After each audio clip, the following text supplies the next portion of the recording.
把罪赦免完了，你招财才有用，不然你那杯水都是很污染的。这水倒掉洗干净了，你加好的水才有用，不然你天天加水，天天拌，到处拌，一直加，混浊永远是混浊。三官大帝啊，它分别是天官、地官、水官。天官主什么？赐福，地官主赦罪。我们马上到7月15赦罪。水官10月15是解厄啊，坊间知道叫三界宫，福禄寿。天官是福啊，地官就是禄啊，水官就寿。地官这个是中国人很重要的节日。你气场明朗了，你体质好了，你再吃补品有用。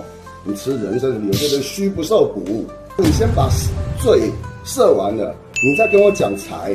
所以7月15，地官大帝报名的有这个好处，你那好的气场、好的福气、好的钱财，会比一般人快速很多。